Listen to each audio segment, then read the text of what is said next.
Assalamualaikum warahmatullahi wabarakatuh. Bismillahirrahmanirrahim. Robbi shrahli sadri wa yassirli amri wahlul 'uqdatam min lisani yafqahu qauli. Marhaban ya Ramadan. Selamat datang Ramadan. Pemirsa, bersama saya Mugi Zainal. Anak adalah anugerah yang terindah, titipan dari Allah Subhanahu wa taala. Inginkah kita memiliki anak soleh dan soleha? Tentu didiklah di jalan Allah. Ya pemirsa, tema kita hari ini anak soleh soleha, anugerah terindah. Siapapun pasti mengimpikan memiliki anak yang soleh dan soleha. Hari ini sudah hadir dua narasumber kita. Kebetulan dua narasumber ini bunda-bunda yang cantik soleha, calon penghuni surga. Amin, Allahumma amin ya. Yang pertama adalah Ustazah Neng Nurhayati SAGMA, pemilik rumah tahfiz sekaligus pengajar di Raihan Wala dan Soleh, dan juga aktif tausiah dan menjadi narasumber di beberapa tempat. Assalamualaikum warahmatullahi wabarakatuh, Umi Neng. Warahmatullahi wabarakatuh, Mbak Mugi. Alhamdulillah ya bisa hadir, terima kasih ya. Dan narasumber kita yang kedua pemirsa adalah Bunda Lili Muspirah Nurlaili MA. Beliau aktif sebagai dosen Fakultas Dakwah dan Ilmu Komunikasi UIN Syarif Hidayatullah, dan juga beliau aktif sebagai wakil sekretaris ADAI. Assalamualaikum Bunda Lili. Ya, waalaikumsalam warahmatullahi wabarakatuh. Ya, ini hadir lagi di jelang iftar bersama kita di sini. Makasih banyak Bunda Lili ya.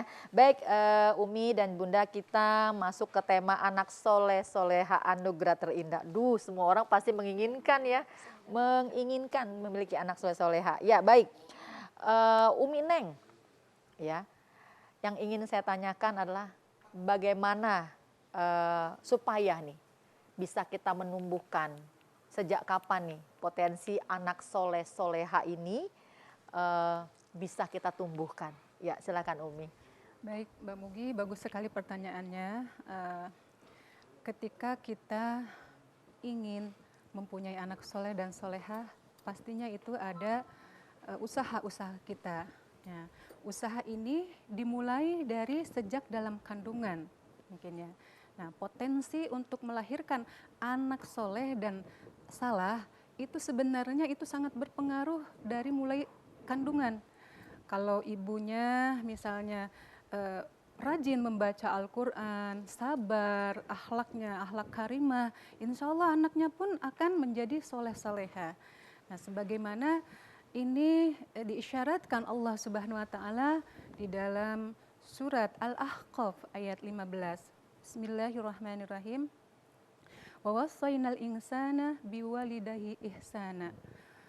Hamalathu ummuhu kurha wa wada'athu kurha wa hamluhu wa fisaluhu salasuna syahra hatta iza balagu asyuddahu wa balagu arba'ina sana qala rabbi auzi'ni an ashkura ni'mataka allati an'amta alayya wa ala walidayya wa an a'mala salihan tardahu wa aslih li fi zurriyati inni tubtu ilaika wa inni minal muslimin.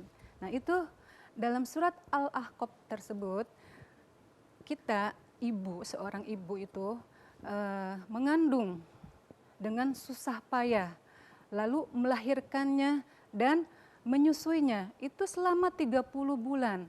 Coba ibu-ibu bayangkan, enak apa bagaimana? Ya, itu yang hamil seorang perempuan, tapi yang laki-laki juga mestinya ikut nimbrung merasakan penderitaan istri ya, dengan apa? Dengan memanjakannya. Jangan ya sudah mah istri ini sudah susah payah hamil gitu ya. Nah, lagi-lagi ditambah dengan cibiran atau ejekan suami. Nah, tidak bagus itu untuk untuk janin yang ada di dalam kandungan kita. Karena pengaruh psikologi seorang ibu itu sangat pengaruh terhadap anaknya. Ketika anaknya pingin soleh, maka ibunya juga harus solihah dulu. Seperti itu. Baik, jadi mudah-mudahan banyak para suami juga yang menyaksikan ya acara kita ya. Jadi intinya pada saat ibunya mengandung ya, kalau misalnya hati ibunya dibuat tenang, damai ya, sama-sama mendoakan anak dalam kandungan, insya Allah itu udah benih yang dikandung juga jadi baik ya Umi ya, intinya Betul, seperti itu sangat ya. betul. Iya. Nah, bagaimana dengan Bunda Lili menanggapi ini? Ingin ditambahkan Ya bahannya baik, dari Umi Neng? Silakan. ya baik, terima kasih. Tadi Umi Leng sudah menjelaskan bahwasanya dari kandungan kita Iya. merawatnya, dan sepertinya juga sebelum dari kandungan, artinya itu setelah pasca pernikahan. Nah sebenarnya juga harus dimulai sebelum nikah, pranikah. Artinya apa? Calon suami yang ingin mencari calon istri harus melihat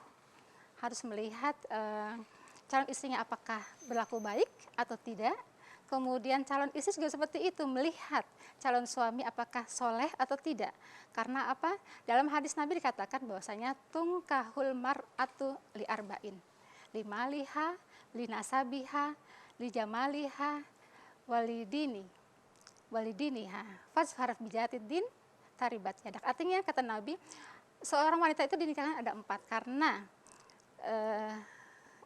karena hartanya, karena nasabnya, karena keturunannya, juga karena agamanya. Baik, berarti tak kenal maka tak sayang. Iya. Lebih bagus kita mengenal lebih dahulu ya. Baik, kita nanti sambung lagi ya Bunda. Ya pemirsa, jangan kemana-mana, tetap bersama kita di Jelang Iftar. Kami kembali lagi setelah yang satu ini.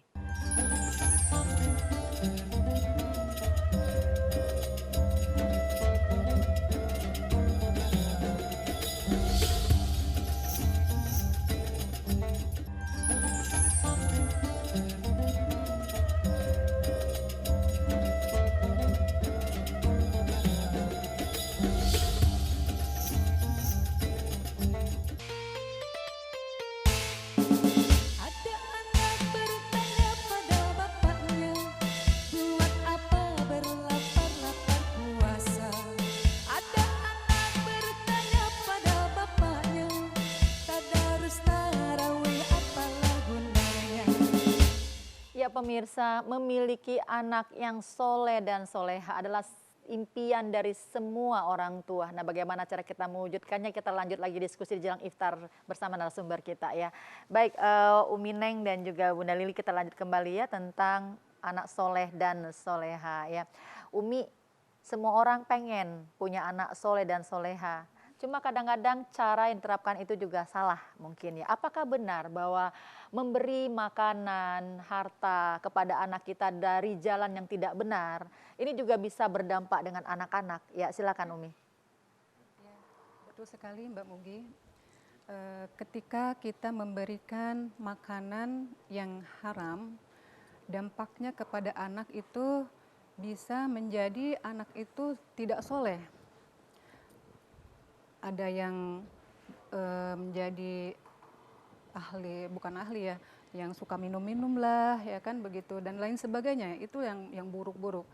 Tetapi ketika anak kita diberikan makanan yang halal dan thayyib, sebagaimana difirmankan oleh Allah Subhanahu wa taala, Bismillahirrahmanirrahim, ya ayyuhallazina amanu kulu mimma fil ardi halalan thayyiba.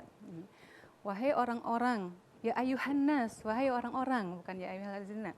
Wahai orang-orang, makanlah apa yang ada di bumi ini dan yang halal dan thayyib. Nah, itu akan berpengaruh kepada anak kita. Kalau anak kita diberikan makanan yang halal walaupun sedikit, nah itu akan menumbuhkan jiwa anak tersebut menjadi orang yang pandai bersyukur. Nah, apalagi kalau sudah halal, thayyib banyak, wah itu mah kemauannya anak-anak. Makanan yang enak-enak, thayyib gitu kan, halal. Nah itu, seperti itu. Insya Allah itu akan menumbuhkan jiwa anak tersebut menjadi pribadi yang mempunyai iman yang kokoh. Seperti Ya, itu. baik. Terima kasih Umi ya. Dan untuk Bunda Lili, ada kalanya kita bertemu dengan anak yang temperamen ya, kemudian juga yang ada juga yang menyusahkan orang tua, padahal orang tuanya sudah mendidiknya juga sudah baik, sudah bagus, mungkin karena pengaruh yang lain ya. Nah, bagaimana membentuk konsep supaya anak tersebut bisa menjadi anak yang soleh dan soleha? Ya, baik. Terkait konsep anak yang soleh dan soleha ini ada beberapa konsep. Pertama adalah memberikan rizki yang halal. Ini kunci utama. Kunci utama adalah rizki yang halal. Seorang suami, seorang ayah harus memberikan rizki yang halal kepada keluarganya. Karena apa? Karena rizki itu akan mempengaruhi sikap seseorang dan akan terhalangnya doa seseorang untuk diterima oleh Allah Subhanahu wa Ta'ala. Yang kedua adalah karena anak tidak selamanya di rumah, dia juga di sekolah, maka pilihlah guru yang baik yang bisa mengajak anak-anak kita juga berbuat baik, selain cerdas juga taat beribadah. Yang ketiga adalah selalu berdoa. Jadi orang tua juga selalu berdoa untuk anak-anaknya. Banyak doa-doa yang sudah disebutkan dalam Al-Quran seperti Rabbana hablana min azwajina wa dzurriyyatina qurrata a'yunin waj'alna lil muttaqina imama, atau Allahumma ja'alni min auladina solihin rosihin fi ilmi dunia waddin to'iin lillahi wali rasulihi wali walidahim, seperti itu. Dan yang terakhir adalah ikhlas. Kita orang tua harus ikhlas dalam mendidik anak, karena apa? Kita yakin bahwasanya anak adalah anugerah terindah bagi orang tua dan amanah yang nanti akan ditanyakan oleh Allah Subhanahu wa Ta'ala bagaimana kita merawatnya. Iya, biasanya anak itu tauladan yang pertama dilihat adalah kedua orang tua. Betul. Sebaik-baiknya orang tua kan kita tidak hanya bisa menasihati dengan bicara, tapi menunjukkan perilaku kita di depan mereka. Karena kadang-kadang contoh itu akan lebih mudah ya diterapkan oleh anak-anak. Nah, bagaimana Umi Neng menanggapi hal ini? Ya, baik Mbak Mugi. Sebenarnya kita ini ya ada takdir baik dan ada takdir buruk. Ya. Nah, kita mungkin kalau diberikan anak yang soleh, itu takdir baik untuk kita. Dan diberikan anak yang salah, itu juga takdir bagi kita. Tapi di situ kita harus lari dari takdir yang buruk, menuju takdir yang baik. Takdir yang buruk seperti dikasih anak yang salah. Ya. Tetapi takdir baik itu dikasih anak yang soleh, dan itu adalah impian bagi seluruh orang tua gitu, mempunyai anak yang soleh soleha.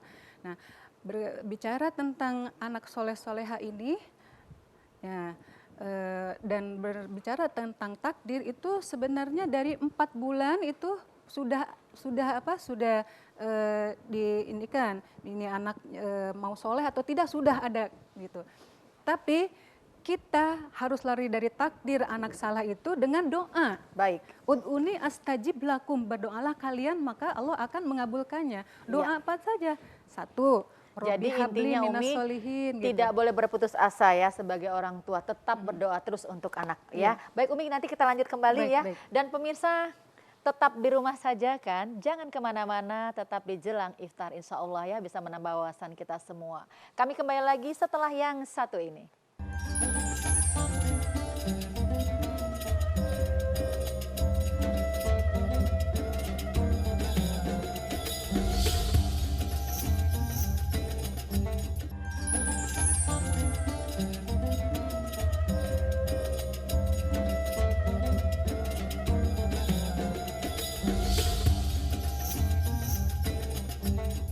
Tidak ada orang tua yang tidak menginginkan memiliki anak yang soleh dan soleha. Untuk itu pasti punya kiat-kiatnya pemirsa. Tepat kita di Jelang Iftar membahas anak soleh soleha, anugerah yang terindah dari Allah Subhanahu wa Ta'ala. Ya baik, dengan Bunda Lili dan juga Umi Neng ya. Bunda Lili, kita ini kan bergaul ya dengan sesama teman. Ada kalanya kita jumpai teman yang soleha ya. Tapi memiliki anak, maaf kata, yang memiliki anak yang sikapnya ini banyak sekali menyulitkan orang tuanya, menghabiskan harta orang tuanya dan lain sebagainya. Apa yang harus dilakukan oleh kita selaku orang tua menghadapi anak yang seperti ini? Baik, terima kasih. Anak itu sebagai titipan dari Allah atau amanah yang harus kita jaga, memang mempunyai beberapa sebutan. ada dikatakan dibilangin musuh, ada juga bukan ujian, juga anak ada yang dikatakan sebagai penyenang, penyejuk hati orang tua. 3. Nah, ketika anak sebagai ujian, bagaimana kita menyikapinya? Tetap kita terus berusaha berdoa, terus tidak memanjakan, terus bersabar, terus jadi tidak putus asa dalam merawat anak-anak, karena anak-anak tuh karakter beda antara satu dan lain, tidak sama anak. Ada anak yang keras, ada anak yang lembut. Bagaimana cara menghadapi anak yang keras, bagaimana sikap anak yang lemah atau yang lembut, itu beda-beda kita cara menghadapinya. Jadi karena anak ini adalah ujian, bagaimana kita menghadapi ujian ini dengan doa yang tidak pernah putus-putus yang kita panjatkan kepada Allah Subhanahu wa taala. Ya, jadi intinya ini ujian ya, ujian untuk orang tua ya. Mudah-mudahan ujian bisa naik kelas terus ya, dan tidak boleh kita menyerah. Baik, Umi Neng, mungkin punya tips doa yang sering kita bawakan sehari-hari setelah habis sholat ya, untuk anak soleh-soleha? Baik. Ud'uni astajib lakum. Berdoalah, maka Allah akan mengabulkannya. Kita semua para orang tua di rumah tentunya punya keinginan untuk anaknya soleh-soleha. Maka ada panduannya di dalam Al-Quran surat Al-Imran. Di sana dikatakan bahwa Robbi habli milladunka dzurriyyatan thayyibah. Itu pendek. Lalu kemudian ada Robbi habli minas solihin. Nah, yang sudah termasuk ada begini juga, supaya anak-anak kita ini pandai mendirikan sholat. Rabbij'alni muqimas sholati wa min dzurriyyati Rabbana wa taqabbal du'a Rabbana gfirli wali walidayya walil mu'minina yauma yaqumul hisab. Rabbana hablana min azwajina wa dzurriyyatina qurrata a'yun waj'alna lil muttaqina imama. Nah, itu doa-doa tersebut coba pemirsa di rumah didawamkan gitu ya, supaya kita mempunyai anak soleh-solehah baik ya, dia taat kepada orang tuanya, taat kepada Rasulnya, taat juga kepada Allah Subhanahu Wa Taala. Sungguh sangat sempurna kalau kita mempunyai anak seperti itu. Iya, jadi intinya juga sebagai orang tua kita tidak pernah berhenti ya untuk terus berdoa dan juga membimbing anak-anak kita menjadi anak-anak yang soleh dan soleha ya, intinya ya Bunda dan Umi. Bunda Lili dan Umi Neng, waktu kita ternyata berakhir sudah ini ya. Mudah-mudahan nanti kita bisa ketemu lagi ya di tema-tema yang lain ya. Terima kasih banyak Umi Neng ya, dan juga terima kasih ya Bunda Lili ya atas kehadirannya. Mudah-mudahan Allah melipat gandakan amalan kita hari ini. Amin ya Allah, Allahumma amin ya. Baik pemirsa, anak adalah anugerah yang terindah dari Allah Subhanahu wa Ta'ala. Mudah-mudahan kita semua bisa membimbingnya menjadi anak soleh dan soleha, sehingga bisa menjadi penerang bagi orang tuanya di surga. Dan saya Mugi Zainal juga mohon maaf apabila ada hilaf dan salah. Subhanakallahumma wa bihamdika ashadu alla ilaha illa anta astaghfiruka wa atubu ilaik. Wassalamualaikum warahmatullahi wabarakatuh.